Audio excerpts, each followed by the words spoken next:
Hello everyone, Nathaniel Gavronski here, and this video is going to be all about Donald Trump's vice president pick for the 2024 general election. Now, he's quoted out a bunch of names, like Tim Scott, Elise Stefanik, Doug Burgum. There's been, like, Vivek Ramaswamy's been mentioned a few times. People have mentioned Tulsi Gabbard a few times. There's been a bunch, J.D. Vance. There's been, possibly even some old former nemesis that he has down in Florida. But there's a couple of things I want to break down, and I want to eliminate some of these factors and tell you who I think is actually going to be the VP pick. Okay, one, constitutionally, the president and the vice president cannot be from the same state. Trump is registered as a Florida resident, and that automatically now eliminates each and every single person in Florida to be his running mate. So if it's Marco Rubio or Ron DeSantis or Donaldson, they can't do it. They would all have to change their residence before they could put on the ticket. And, with Ron DeSantis, who's currently the governor, Rubio, and also they actually are currently in their seats of their current position. You'd have to resign those seats to then move.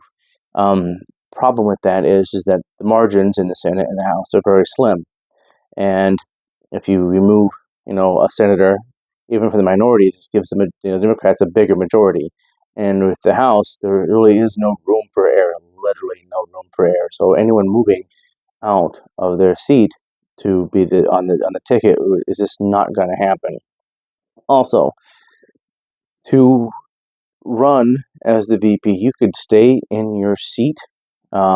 If you were from a different state, so say he picks someone from Ohio or New York, if he's not a resident of New York currently, they could still be in their current seated position and run as VP. But the problem is that when Trump wins, that person is going to be leaving that seat, and the Senate, they could do a special appointment.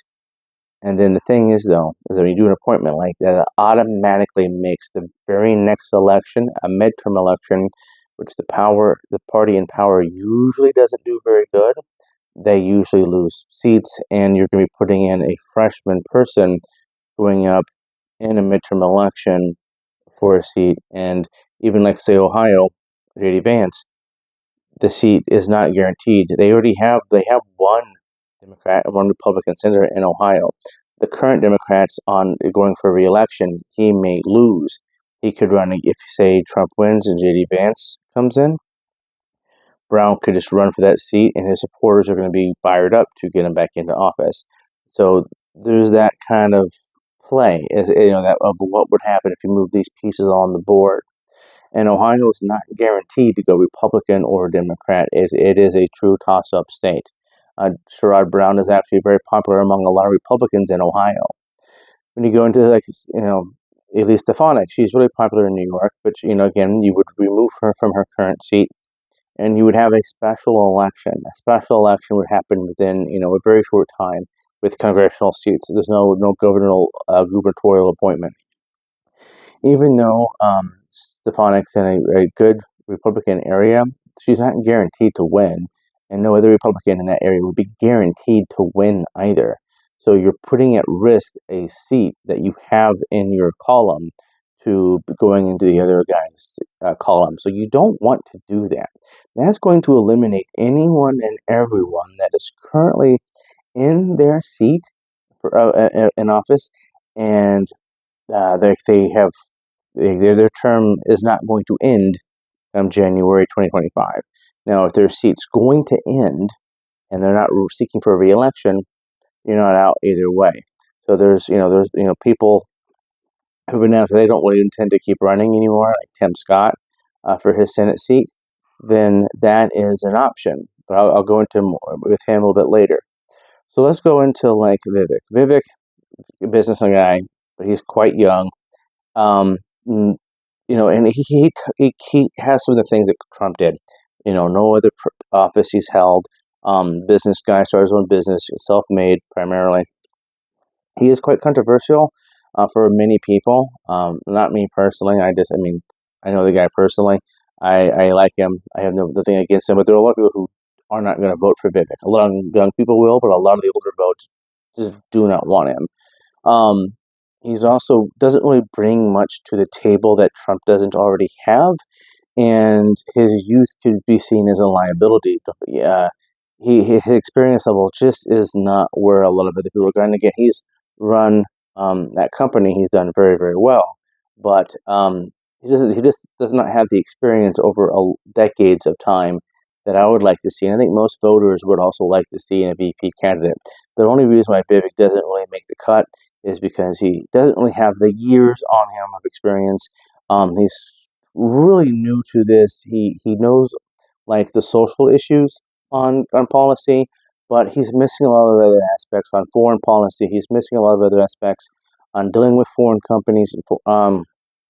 His family is, his background what it is, but that's not, going to help you dealing with, high negotiations with, like, say, Russians or the Chinese, or even dealing with stuff with like Europe and Africa.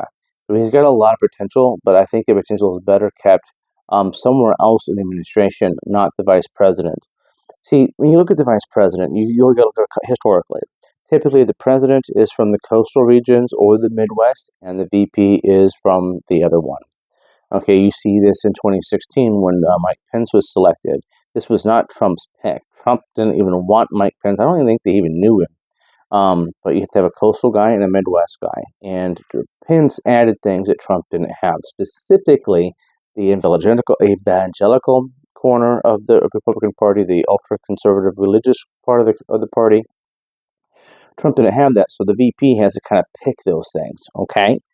He's got to fill in the gaps that the president doesn't actually have. So you look at the other people that he's listed and the other options he has and the different cabinet levels that he has to fill.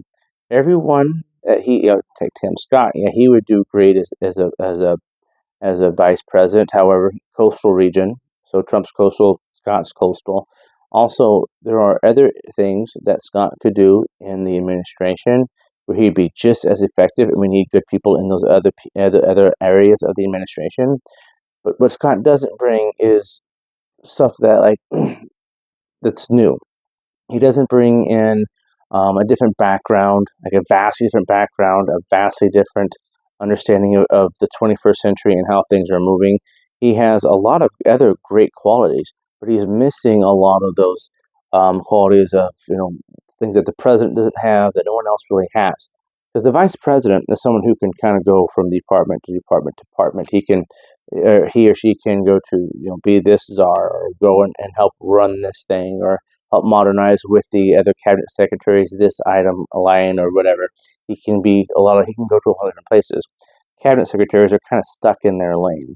And Scott, there's so many really good things that he could do, but he could get into any of those positions and be really good. He doesn't add anything that's so far out of the ordinary, or that he doesn't really add anything that not everyone else already has.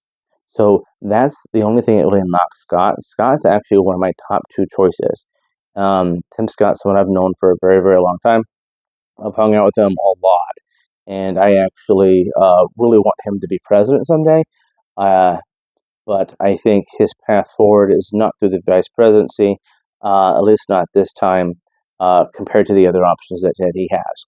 And you look at people like Kristi Noem, who is running into some problems with publicity with the dog incident. I actually don't hold that against her. I understand the situation having a dog that you can't train, you can't help, is biting people. I had to put a dog down because it kept attacking other dogs and other animals. It sucked. But you kind of had to do it. I've actually had to do other things, because of animals being sick or whatever. I'm not going to hold that against her. I don't think I would have publicized it the way she did. That's a personal matter. I mean, having to put down a pet sucks. Even if the pet's, being violent with other animals. I mean, it still sucks. And I don't think I would have made that something public. You look at, again, anyone who's currently in a position in the Congress or the Senate and is not going to be giving that seat up, they're automatically, because of the math and keeping the seat or flipping the Senate to the Republicans or keeping the majority in the House, it eliminates all of them because there's no guarantee you're going to get those seats back. Because the Democrats, say Trump wins, the Democrats are going to be very, very, very focused on that one seat to get that seat into their column. So say even be like Wesley Hunt down in Houston, Texas, they're going to throw everything they have to flip that seat from red to blue. Say he takes, say Jim Jordan out of Ohio. So just that district is pretty safely Republican, but if you throw that much money and you have all the whole national focus on it, you might find people to like, yeah, we'll go the other way. It's not smart to take a member of their House of Representatives as VP. A little bit smarter with the Senate because you can kind of have a statewide, elections for the Senate. It's harder to do that. Plus, you have a gubernatorial appointment most of the times, and if the governor is the same party as you are, you have a few years to build that person up before they go up for election. That's part of the chessboard. That's part of the math. It's just that with Ohio and J.D. Vance, with Sherrod Brown's race, and we don't know how that's going to turn up, it could make winning that seat back very difficult, especially if Brown loses his current election and then runs for the special election in 2 years, and in the midterms. And again, the midterms for this party in control are usually pretty brutal, so you don't want to put any of those at risk. Now, going over, so Tulsi Gabbard has some other things about her that are going to be a little bit difficult for her to move forward. Again, she has good military background. She could do a lot of other things in the cabinet, and I totally support finding a place for her and everyone else we've talked to so far. However, there's one person, this one person is very, very particular, and has a background that very much similar to Trump, but then so many other things that no one else has. And I mean no one, not even Trump. And that's an important factor to look into. So what I want to bring up to you is actually another personal friend of mine, North Dakota Governor Doug Burgum. Doug Burgum was born in a little town called Arthur in North Dakota, just northwest of Fargo. Farm kid, grew up, nothing like really, really like crazy, as far as childhood is concerned. But here's where things that he didn't seek out or plan to do politics. He actually, went and got his MBA. He back in the 1983. So when Trump and Burgum, both in the late 70s, early 80s. So Trump is doing Trump Tower in the early 80s, and Burgum is actually mortgaging the family farm to buy this company that's called Great Plains Software. It's this was 1983, so like computers are just kind of coming into play here, and he bet the farm quite literally on this bet. With by 84, his rest of his family had actually bought in the rest of the company and made him this president, CEO of Great Plains. By the late 1980s, I mean, he took like a company with like 27 people and had like almost 400 employees. I think so somewhere between three and 400, and was bringing in $300 million on revenue. And that's like less than 10 years worth of work. So he knows the software issue. He knows he came into age in that IT, that technology that no one else in this group has. Like nobody. So he's it. Vivek's got some business sense and a few things, but not quite like what Doug Burgum has. Doug Burgum also has some more executive experience in government where Vivek doesn't at this point. One thing I want to bring up to you is that, North Dakota, when Burgum ran, he had held no other office. So like Trump had no other office, no lower office. Burgum wins. Burgum sold his company off. He's completely divested. He's one of the richest governors in the country. He didn't take a salary while he was governor of New York that I know of. He's got like $1.1 billion in the bank. He also can't be bought or lured in by money. He has changed and altered North Dakota in ways that I don't think anyone else really could. North Dakota's economy was, older, like agriculture, and then it was oil. So we had good years, bad years with the crops. North Dakota's budget suffered. He had the oil boom and bust, and North Dakota suffered, and it just wasn't consistent. Don't forget they meet every 2 years for 80 days, and they have a financial subcommittee committee that deals with the budget in the interim.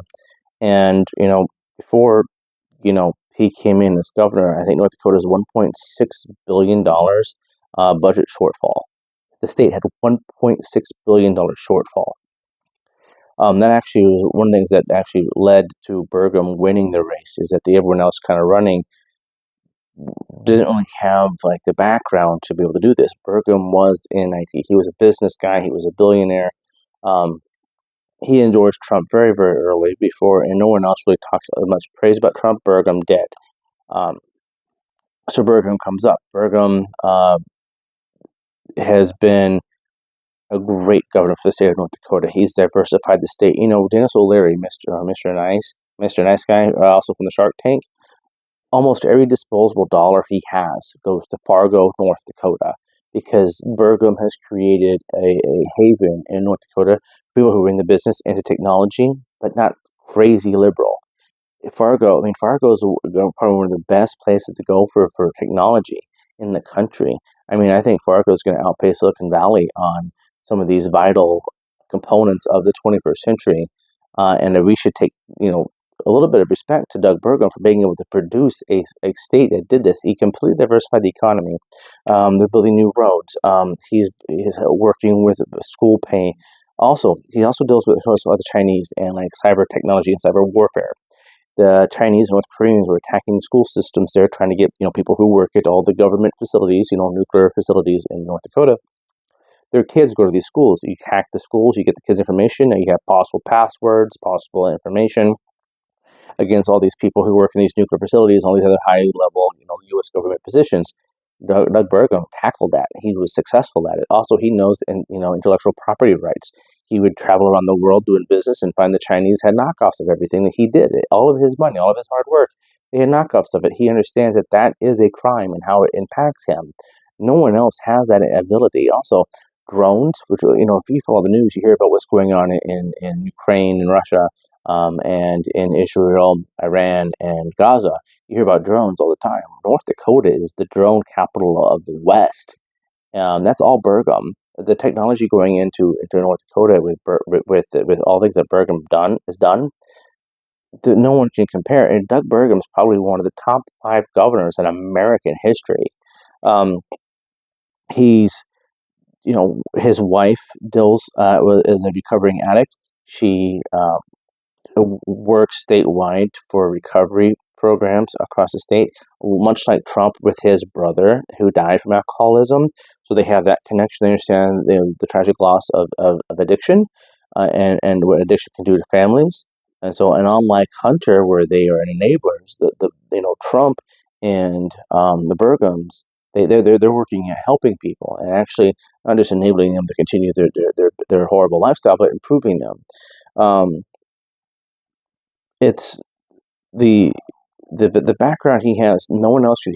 So Burgum could go to all these other departments. He could work with the secretaries in all these other positions. So if you want to put Donald's in, one cabinet, you want to put Ben Carson in another cabinet, you want to put J.D. Vance in another area, maybe Rubio, whatever you want to do.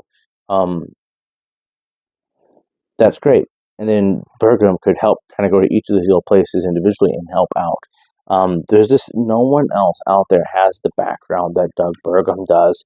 And I think it meets the rules of one from the coast, one from the Midwest. He adds things that the top of the ticket doesn't have, as far as the technology and the drones and the technology and that type of stuff. Dealing with China on intellectual property, he has more experience with that than Trump has personally. There is the business connections with buying and selling companies and making them successful. They have that in common. So great minds think alike, and that you're going to see Burgum and Trump have a lot more in common than you're going to see with Lee and these other people that are running. They have they understand disease and addiction, and the fact that Doug Burgum took North Dakota and turned it into a powerhouse economically with technology and energy. No one else compares. Also Burgum knows the energy sector very, very well, being the governor of North Dakota. So when looking at supply on energy and how an energy supply and lack of energy supply. It affects the economy as far as inflation, as far as production. He's not going to be, well, let's just do this because it sounds good. He's going to actually know what will improve the economy through energy policy, something that the other candidates really don't have any background in. Doug Burgum does. Doug Burgum's got, computing background, AI background. So Doug Burgum talks about AI. When you go out and talk to him about when he's on his stump speeches and talking about when he's actually running his own right, he talked about AI and how to use AI and how to benefit from AI and how to have AI can help people who are disabled to be able to do jobs better and to hold those jobs. No one else talked about that at all. So if you really look down to it, there is no better person, in my opinion, than Doug Burgum to be Trump's vice president, because he does so many other things that none of the other candidates or the other options do. Plus, he can do everything that they do. He has the background in policy, being a governor. He understands a lot of the other domestic things with national policy, because he's as a governor, you travel around and you see other things. He deals with it. He has a DC outsider compared to like some of the other candidates that would be coming in, which would be beneficial because now Trump's now not so much an outsider. Burgum still would be. You have so many things. Doug Burgum is by far the best options for Donald Trump to be the vice president in 2024. And it's because they have so many things in common, and anything that Trump lacks, Burgum has, and anything that the other candidates can bring to the table to be the VP, Burgum has that plus more. So there really isn't any choice. My selection, who I hope Donald Trump picks for vice president in the 2024 election, is the 33rd governor of North Dakota, Doug Burgum, who I think is the top 5 governors in U.S. history. Doug Burgum won 49 of 53 counties back in 2016. He's really good at what he does. He came in as an underdog, like Trump did, and won. And that's what we're all about. We want winners. We don't want people who aren't able to step up to the plate. So Doug Burgum for vice president under Donald J. Trump in the 2024 election. That's my pick. That's my prediction. And that's my reasoning why I wanted to do it, especially because of the technology with the drones and AI. We need as much help with that as we can get. The only person I think who can benefit the ticket on those items is Doug Burgum. My name is Nathaniel Gavronsky. Thank you for watching this video. Please like and subscribe. And share this video. Have any comments, please share. I'd like to hear more about what people think. Who would you like to see be the vice president of the United States? And what your thoughts are on all things political in the United States. So thank you very much. Have a wonderful night. Stay healthy, stay wealthy, and as always, stay wise, America.